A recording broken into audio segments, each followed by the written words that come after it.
Спасибо большое. Thank you so much.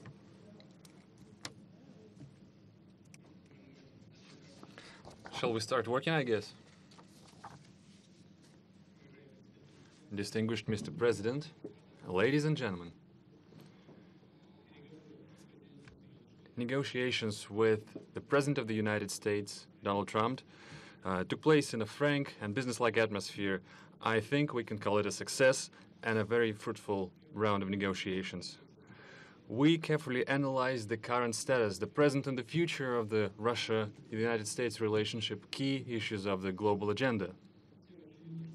It's quite clear to everyone that the bilateral relationship are going through a complicated stage, and yet those impediments, the current tension, the tense atmosphere, essentially have no solid reason behind it.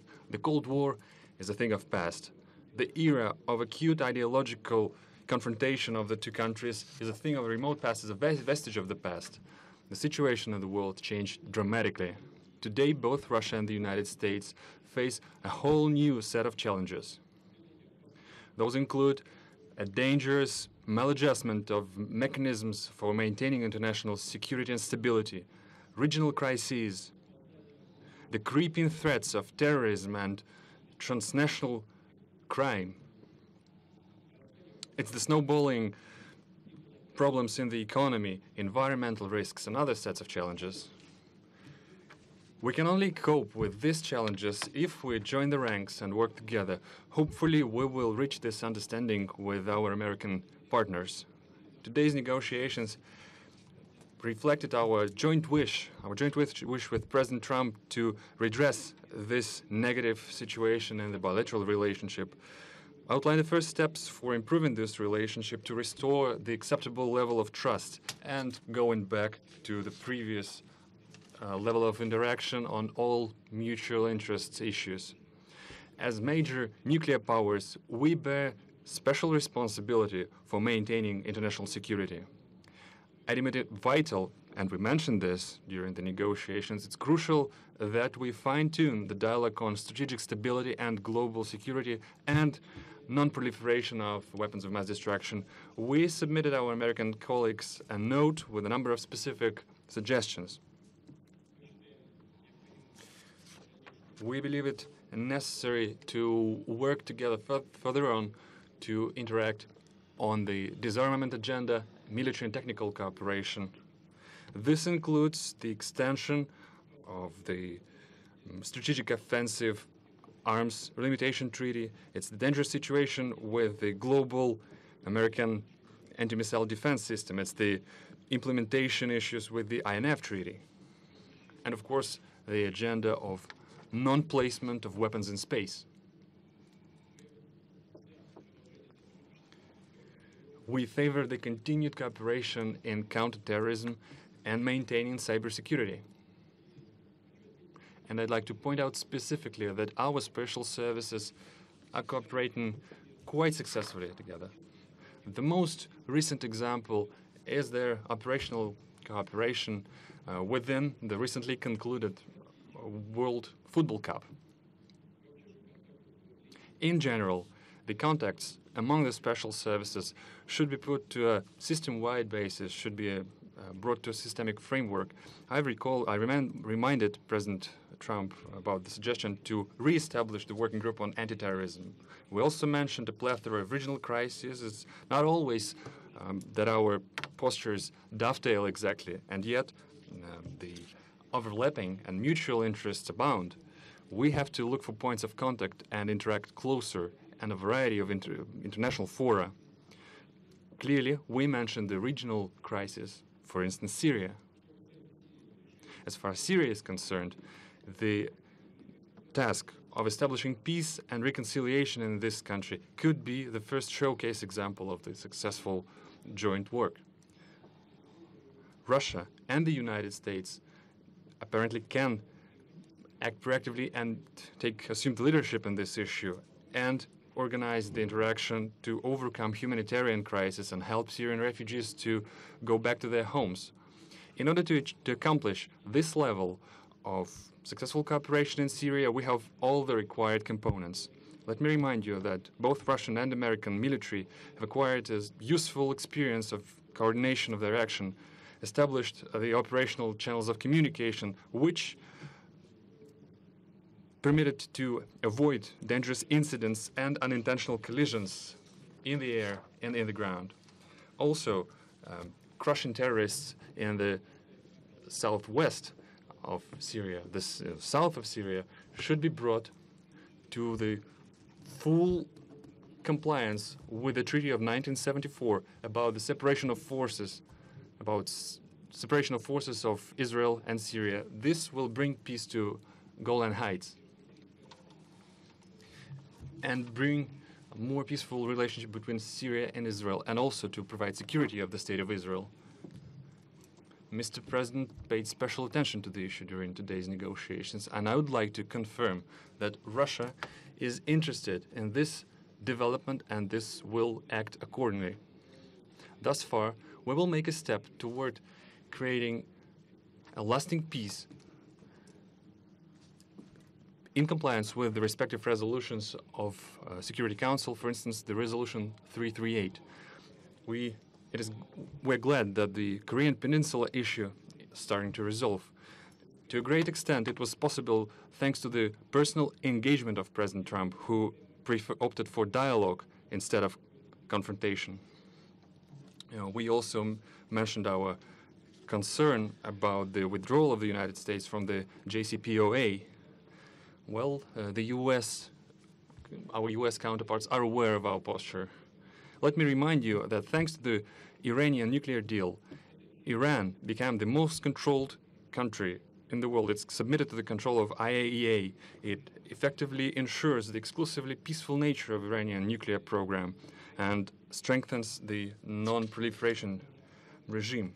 While we discussed the internal Ukrainian crisis, we paid special attention to the bona fide implementation of Minsk agreements by Kiev. At the same time, the United States could be more decisive in nudging the Ukrainian leadership and encourage it to work actively in this. We paid more attention to economic ties and economic cooperation. It's clear that both countries, the businesses of both countries, are interested in this. American delegation was one of the largest delegations on the St. Petersburg Economic Forum. It featured over 500 representatives of American businesses. We agreed, me and President Trump, we agreed to create a high-level working group that would bring together captains of Russian and American business. After all, entrepreneurs and businessmen know better how to articulate this successful business cooperation. We'll let them think and make their proposals and suggestions in this regard. Once again, President Trump mentioned the issue of the so-called interference of Russia in the American elections, and I had to reiterate things I said several times, including during our personal contacts, that the Russian state has never interfered and is not going to interfere into internal American affairs, including election process. Any specific material, if such things arise, we are ready to analyze together. For instance, we can analyze them through the joint working group on cybersecurity, the establishment of which we discussed during our previous contacts. And clearly, it's past time we restore our cooperation in the cultural area, in the humanitarian area. As far as I think you know that recently we hosted the American Congressman delegation, and now it's perceived and portrayed almost as a historic event, although it should have been just a current affairs, just the business as usual. And in this regard, we mentioned this proposal to the President. We have to think about the practicalities of our cooperation, but also about the rationale, the underlying logic of it. And we have to engage experts on bilateral relationship who know history and the background of our relationship. The idea is to create an expert council that would include political scientists, prominent diplomats and former military experts on both countries who would look for points of contact between two countries, that would look for ways on putting the relationship on the trajectory of growth. In general, we are glad with the outcome of our first full-scale meeting, because previously we only had a chance to talk briefly on international fora. We had a good conversation with President Trump, and I hope that we start to understand each other better, and I'm grateful to Donald for it. Clearly, there are some challenges left when we were not able to clear all the backlog, but I think that we made the first important step in this direction. And in conclusion, I want to point out that this atmosphere of cooperation is something that we are especially grateful for to our Finnish hosts. We're grateful for Finnish people and Finnish leadership for what they've done.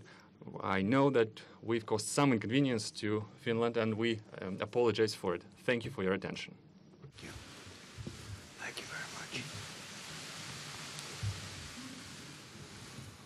Thank you. I have just concluded a meeting with President Putin on a wide range of critical issues for both of our countries.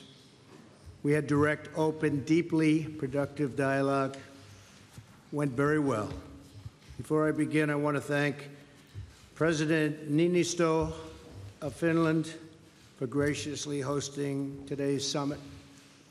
President Putin and I were saying how lovely it was and what a great job they did.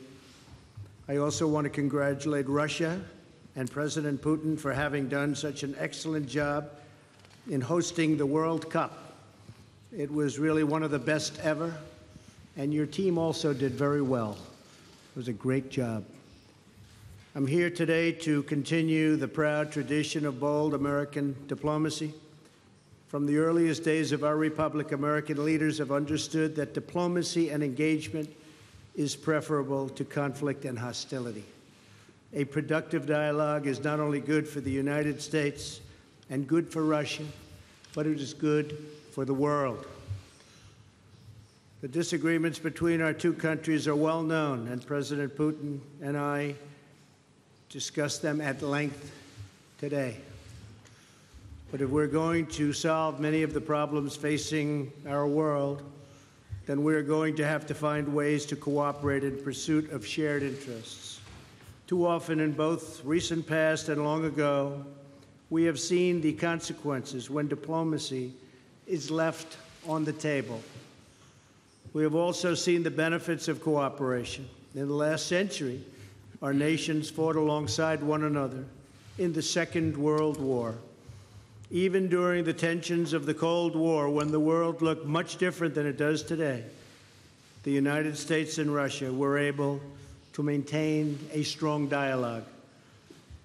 But our relationship has never been worse than it is now. However, that changed as of about 4 hours ago. I really believe that. Nothing would be easier politically than to refuse to meet, to refuse to engage, but that would not accomplish anything. As president, I cannot make decisions on foreign policy in a futile effort to appease partisan critics or the media or Democrats who want to do nothing but resist and obstruct. Constructive dialogue between the United States and Russia affords the opportunity to open new pathways toward peace and stability in our world. I would rather take a political risk in pursuit of peace than to risk peace in pursuit of politics. As president, I will always put what is best for America and what is best for the American people. During today's meeting, I addressed directly with President Putin the issue of Russian interference in our elections. I felt this was a message best delivered in person. Spent a great deal of time talking about it, and President Putin may very well want to address it, and very strongly, because he feels very strongly about it, and he has an interesting idea. We also discussed one of the most critical challenges facing humanity, nuclear proliferation. I provided an update on my meeting last month with Chairman Kim on the denuclearization of North Korea, and after today, I am very sure that President Putin and Russia want very much to end that problem, going to work with us, and I appreciate that commitment. The President and I also discussed the scourge of radical Islamic terrorism. Both Russia and the United States have suffered horrific terrorist attacks, and we have agreed to maintain open communication between our security agencies to protect our citizens from this global menace. Last year, we told Russia about a planned attack in St. Petersburg, and they were able to stop it cold. They found them, they stopped them, there was no doubt about it. I appreciated President Putin's phone call afterwards to thank me. I also emphasized the importance of placing pressure on Iran to halt its nuclear ambitions and to stop its campaign of violence throughout the area, throughout the Middle East. As we discussed at length, the crisis in Syria is a complex one. Cooperation between our two countries has the potential to save hundreds of thousands of lives. I also made clear that the United States will not allow Iran to benefit from our successful campaign against ISIS. We have just about eradicated ISIS in the area. We also agreed that representatives from our national security councils will meet to follow up on all of the issues we addressed today and to continue the progress we have started right here in Helsinki.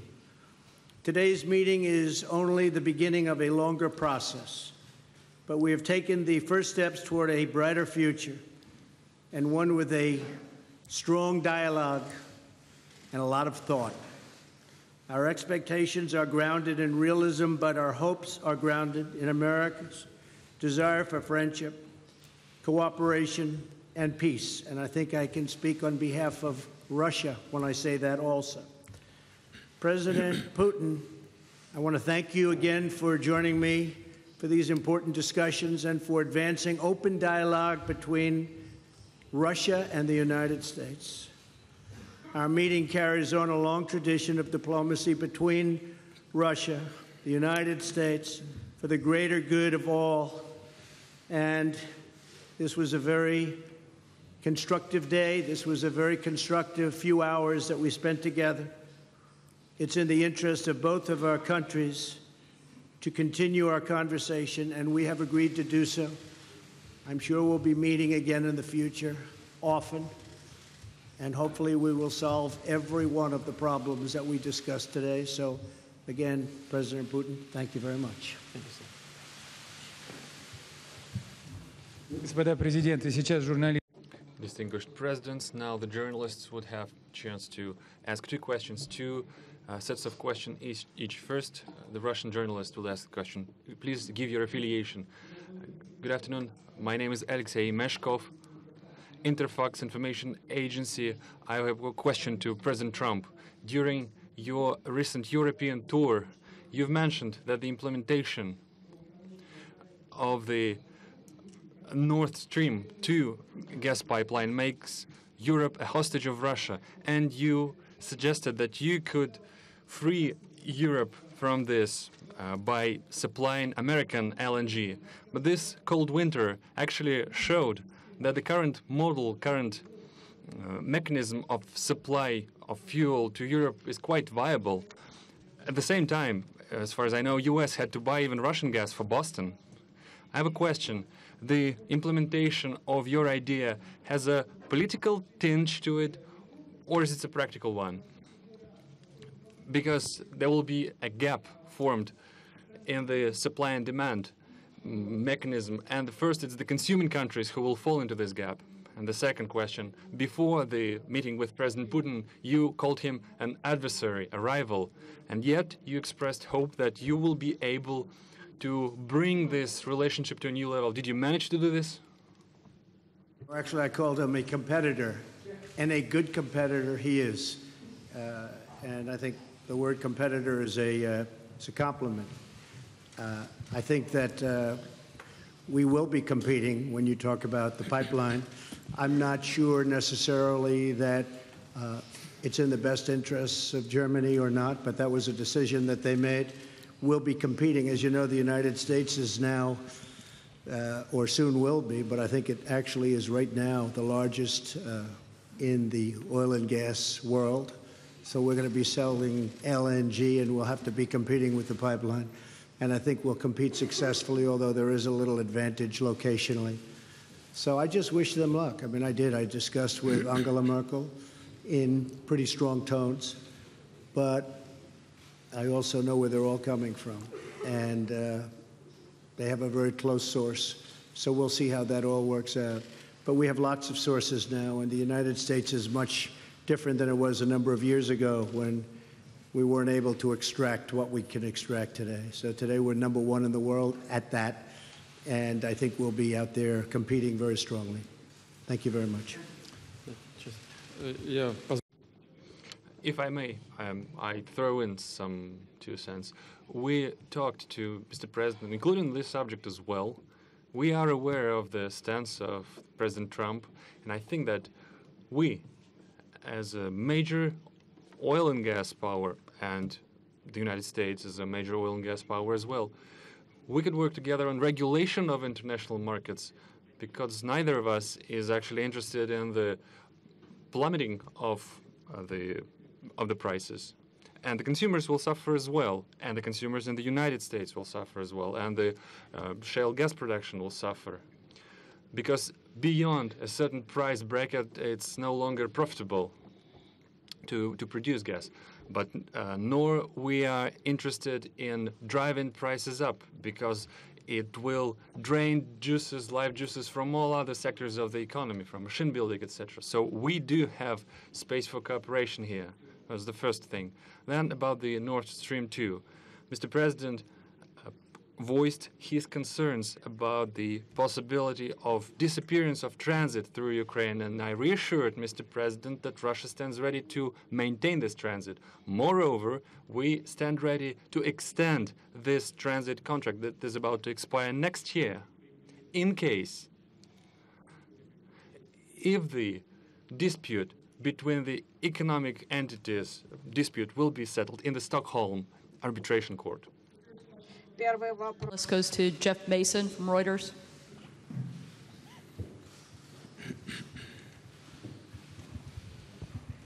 Thank you.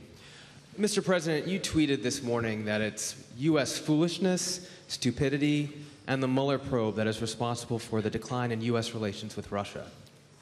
Do you hold Russia at all accountable for anything in particular? And if so, what would you consider them that they are responsible for? Yes, I do. I hold both countries responsible. I think that the United States has been foolish. I think we've all been foolish. We should have had this dialogue a long time ago, a long time, frankly, before I got to office. And I think we're all to blame. I think that the United States now has stepped forward along with Russia, and we're getting together, and we have a chance to do some great things, whether it's nuclear proliferation in terms of stopping. We have to do it. Ultimately, that's probably the most important thing that we can be working on. But I do feel that we have both made some mistakes. I think that the probe is a disaster for our country. I think it's kept us apart. It's kept us separated. There was no collusion at all.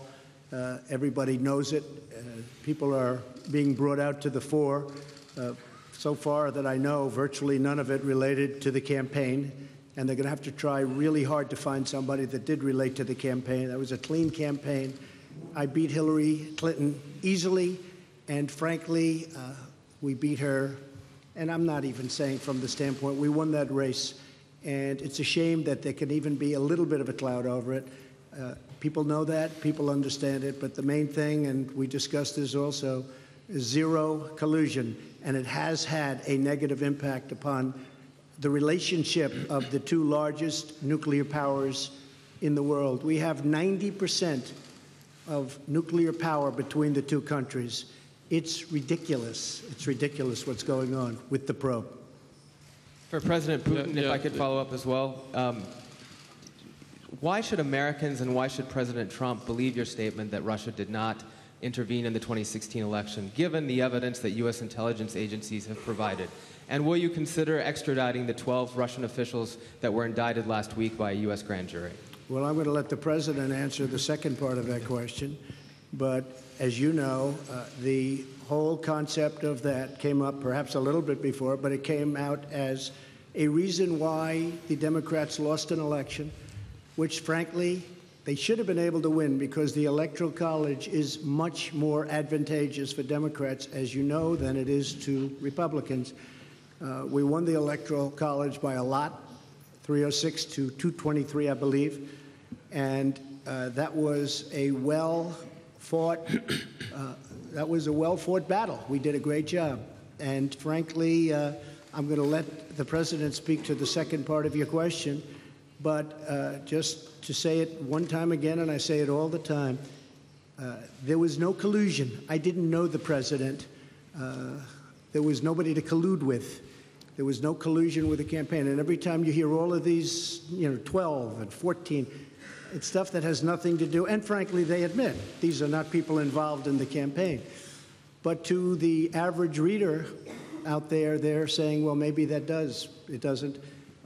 And even the people involved, some perhaps told misstories, although in one case the FBI said there was no lie. There was no lie. Somebody else said there was. We ran a brilliant campaign, and that's why I'm president. Thank you. As to who is to be believed and to who is not to be believed, you can trust no one if you take this. Where did you get this idea that President Trump trusts me or I trust him? He defends the interest of the United States of America, and I do defend the interest of the Russian Federation. We do have interests that are common. We are looking for points of contact. There are issues where our postures diverge, and we are looking for ways to reconcile our differences, how to make our effort more meaningful. We should not proceed from the immediate political interests that guide certain political powers in our countries. We should be guided by facts. Could you name a single fact that would definitively prove the collusion? This is utter nonsense. Just like the president recently mentioned. Yes, the public at large in the United States had a certain perceived opinion of the candidates during the campaign, but there's nothing particularly extraordinary about it. That's a usual thing. President Trump, when he was a candidate, he mentioned the need to restore the Russia-US relationship, and it's clear that a certain part of American society felt sympathetic about it, and different people could express their sympathy in different ways. But isn't that natural? Isn't it natural to be sympathetic towards a person who is willing to restore the relationship with our country, who wants to work with us? We heard the accusations about the Concord country. Well, as far as I know, this company hired American lawyers, and the accusations doesn't have a fighting chance in the American courts. So there's no evidence when it comes to the actual facts. So we have to be guided by facts and not by rumors. Now, let's get back to the issue of these 12 alleged intelligence officers of Russia. I don't know the full extent of the situation, but the President Trump mentioned this issue, and I will look into it. So far, I can say the following. The things that, off the top of my head, we have an existing agreement between the United States of America and the Russian Federation, an existing treaty that dates back to 1999, the mutual assistance on criminal cases. This treaty is in full effect. It works quite efficiently. On an average, we initiate about 150 criminal cases upon requests from foreign states. For instance, the last year, there was one extradition case upon the request sent by the United States. So this treaty has specific legal procedures. We can offer that the appropriate commission headed by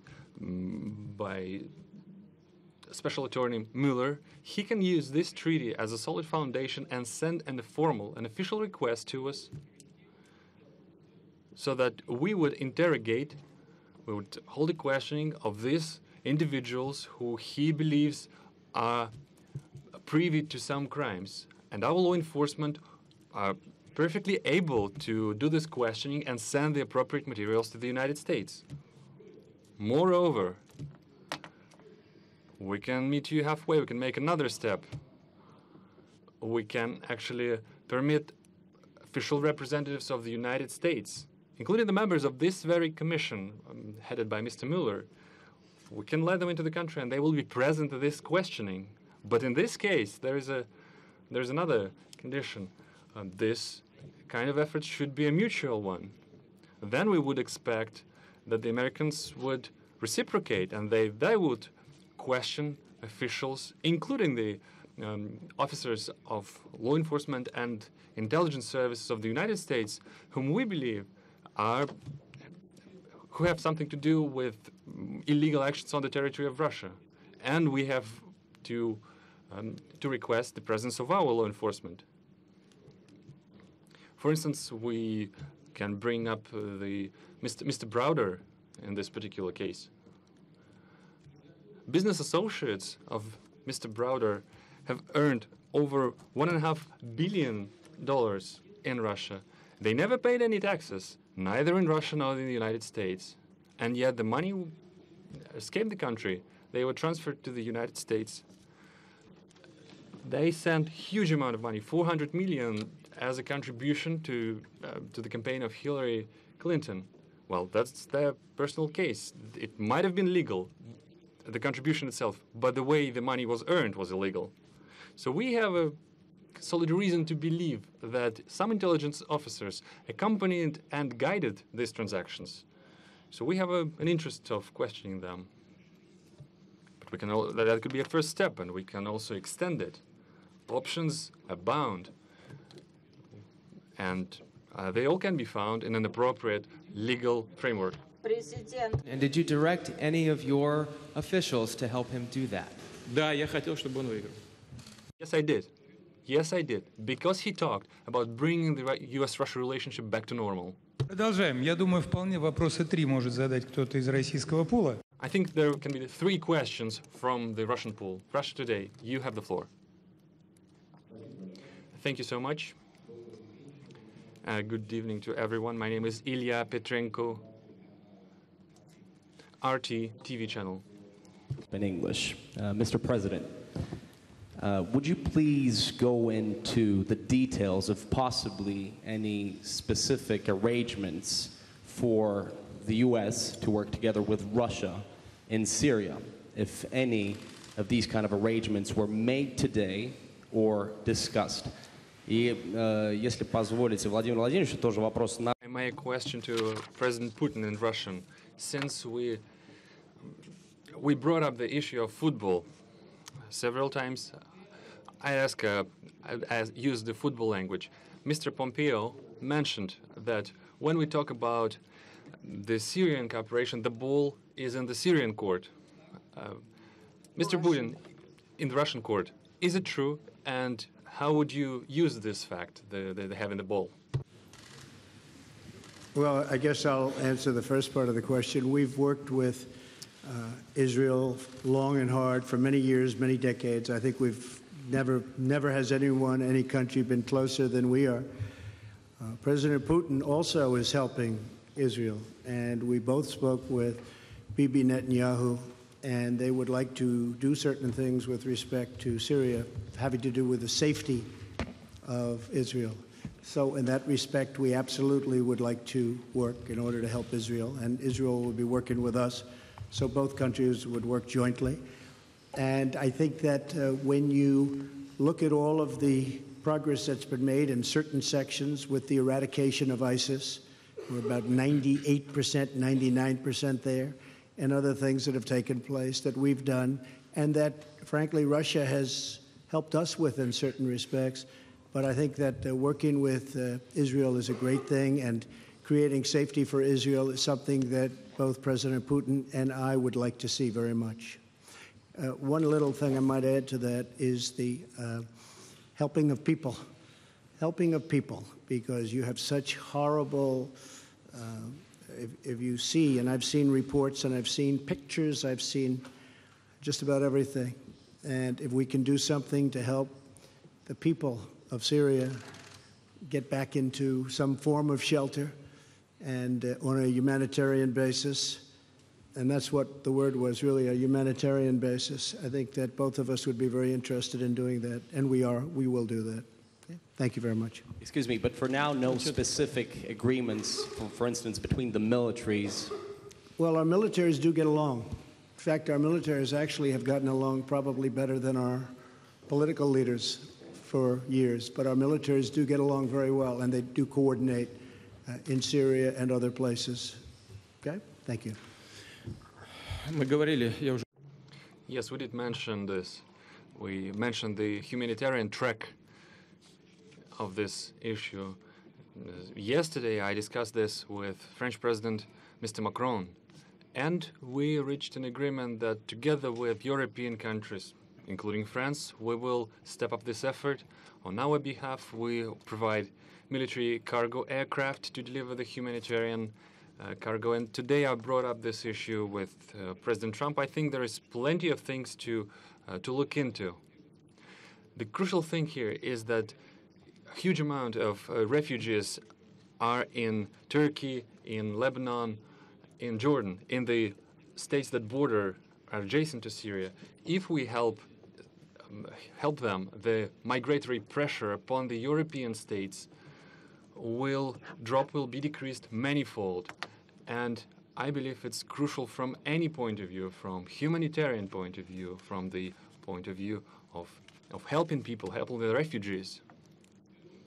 And in general, I agree, I concur with President Trump. Our military cooperate quite successfully together. They do get along, and I hope they will be able to do so in future. We will keep working in the Astana format, I mean Russia, Turkey, and Iran, which I informed President Trump about. But we do stand ready to link these efforts to the so-called small group of states, so that the process would be a broader one, it would be a multidimensional one, and so that we will be able to maximize our fighting chance to get the ultimate success in the issue of Syria. And speaking about having the ball in our court in Syria, President Trump has just mentioned that we've successfully concluded the World Football Cup. Speaking of the football, actually, Mr. President, I'll give this ball to you, and now the ball is in your court. All the more that the United States will host the World Cup in 2026. Thank you very much. We do host it, and we hope we do as good a job. That's very nice. That will go to my son, Barron. We have no question. In fact, Melania, here you go. Okay. The final question from the United States will go to Jonathan Lemire from the AP.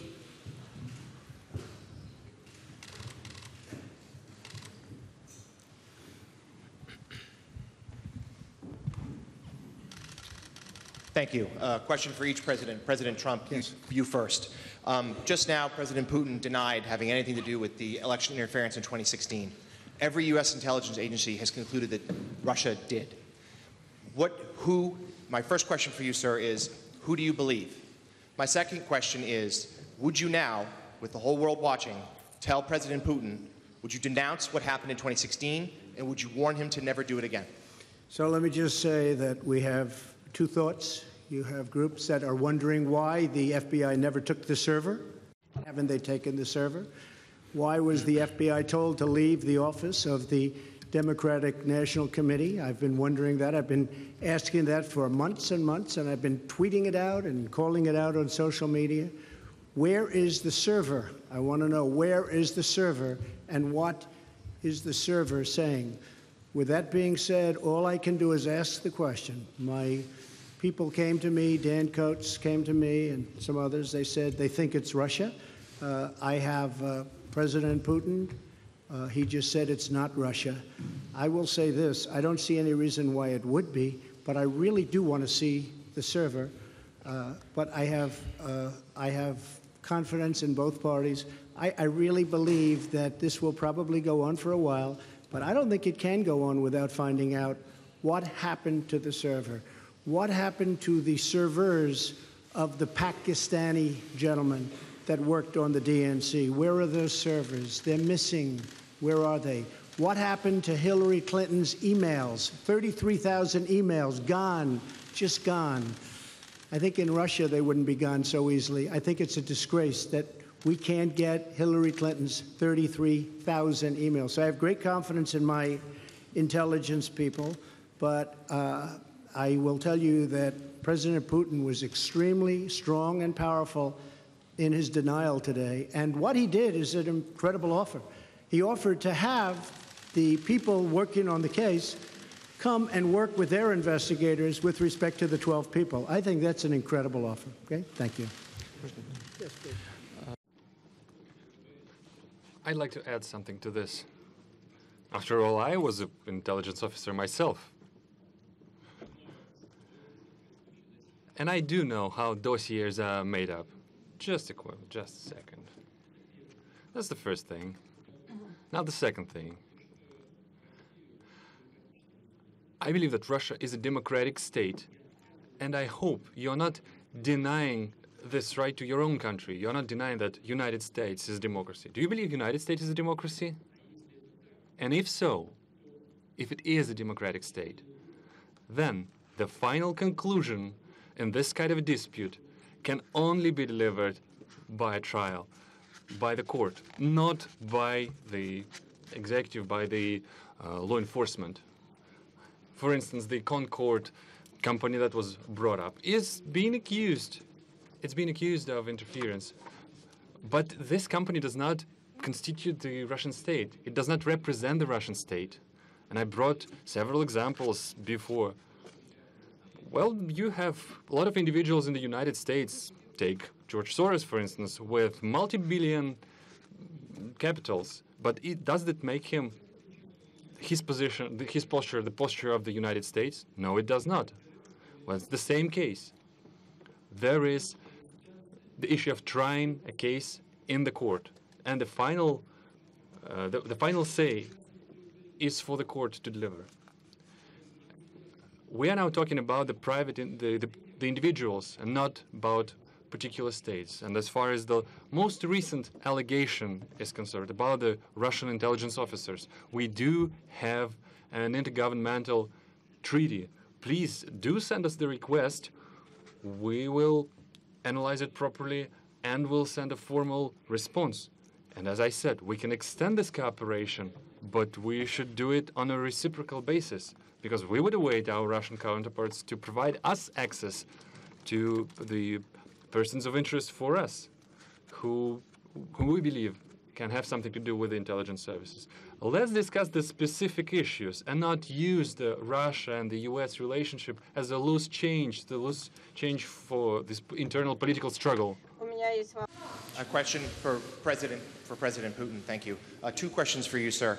Can you tell me what President Trump may have indicated to you about officially recognizing Crimea as part of Russia? And then secondly, sir, does the Russian government have any compromising material on President Trump or his family?